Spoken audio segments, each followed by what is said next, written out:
be won, and that the nature of their regime of control had to be constructed in a way that would avoid the possibility of outright condemnation. So this is where some of the para-state institutions come in, like the Jewish National Fund, and the Jewish Agency, and these sort of groups. But Ben Gurion himself, acknowledged, played an important role that the Israeli state couldn't perform. So, obviously, Israeli society has actually, a number of admirable components of what one considers a democratic state, in terms of the press, in terms of elements of freedom of expression that don't exist in many countries. But the nub of the issue, when considering the democratic nature of Israel, is a couple of things. First of all, to talk about Israel as a democracy really sidesteps the fact that since '67 Israel has controlled militarily millions of Palestinians who don't have a vote in a state. And then secondly, of course, it's a strange democracy, which is defined as existing for one particular group. Israel is unique in the sense that it declares itself to be the state of Jewish people around the world. And although you have countries like Pakistan or Saudi Arabia, which incorporate elements of their interpretation of Islamic law into the fabric of the state, they don't say they exist for all the Muslim people around the world. They don't declare themselves to be the representative in a state form of the Muslim people. But anyway, these are some of the nuances and the reasons for why it's problematic to talk of Israel as a democracy. Beyond beyond this kind of superficial point, really, about that Israel doesn't have segregated toilets and this sort of thing. So, Father, Ben mentioned Saudi Arabia. It strikes me that throughout the Middle East, it's either a puppet president or a corrupt king that rules throughout that region. Do you think that if the Middle East didn't have oil, if it didn't have such a wealth of resources, that Israel would be able to get away with the murder that it does get away with? I am not a politician. I have not researched that, so I cannot tell you based on facts. But from meeting with the people I have met, from studying what I have studied, it seems that money, oil, and power obviously do have a major influence on why the situation is as it is right now. I would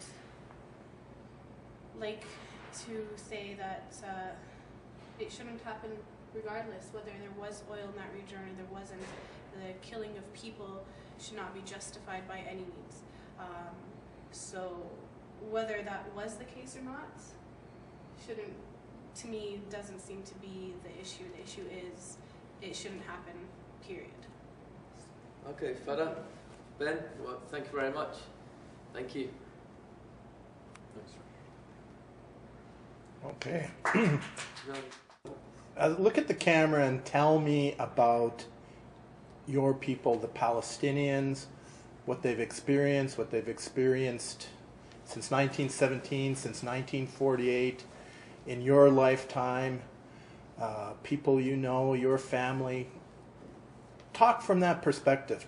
Tell us how you see the history and destiny of the Palestinians.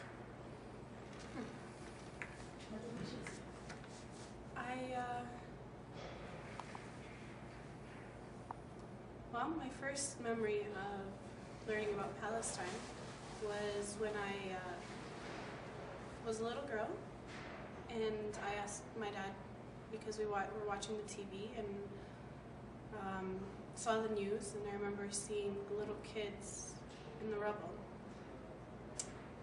Perplexed. Asked my dad, why is this the case? What's happening?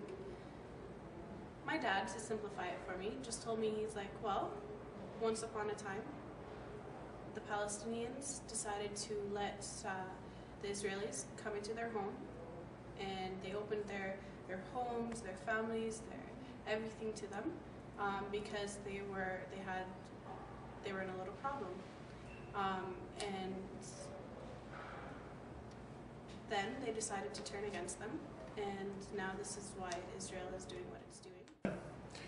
Who are the Palestinians? What have they experienced, and why should we care?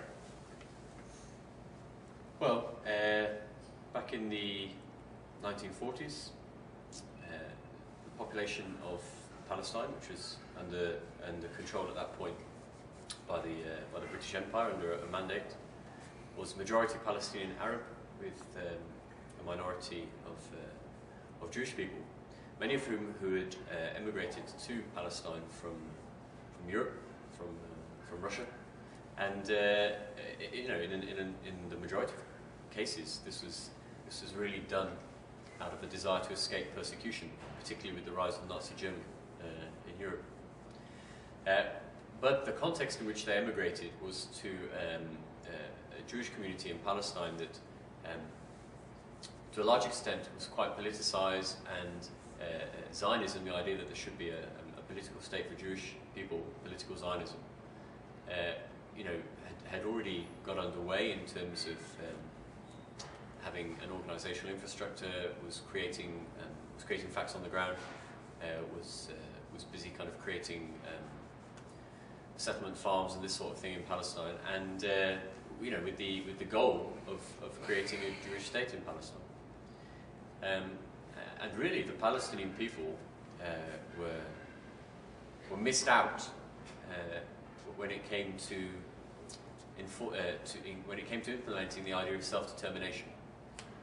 Because if you really were going to apply self-determination to Palestine at that time, then there was no way that a Jewish state would be created, because the Palestinian people wouldn't vote, you know, for their own extinction, right?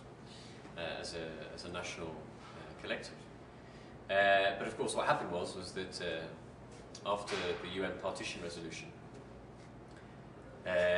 the pre-state Jewish forces were able to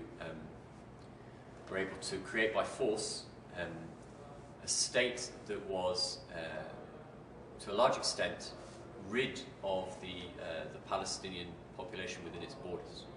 So only 10% of the Palestinian population, the Palestinian Arab population, was remained inside what then became Israel after Jewish militia were able to carry out ethnic cleansing. Other Palestinian refugees fled, you know, through fear to escape fighting. But of course, this happens in a number of situations, and refugees are always allowed, you know, to return home after the conflict ended. In this case, that didn't happen because Israel wanted a state without the indigenous Palestinian Arab population. Their lands were expropriated and transferred to Jewish ownership or state ownership. So for 60 years, the Palestinian people have been stateless, dispossessed, in forced exile as refugees, or living as second-class citizens inside Israel, or since '67 living under direct Israeli military rule. So the struggle of the Palestinian people to realize really their basic rights as individuals and as a collective continues. The principles of justice are fairly clear and are established in international law. And what really lacks is the political will to implement these principles. And probably the most short-sighted aspect of all this is that a peaceful solution for both Jewish Israelis and Palestinians will be impossible to realize unless the foundation is justice, unless there is an end to the unequal power relationship on the ground, unless there is an end to the colonizer and colonized dynamic, the occupier and occupier. So really, until there is until the rights of the Palestinian people are realized and protected in the same way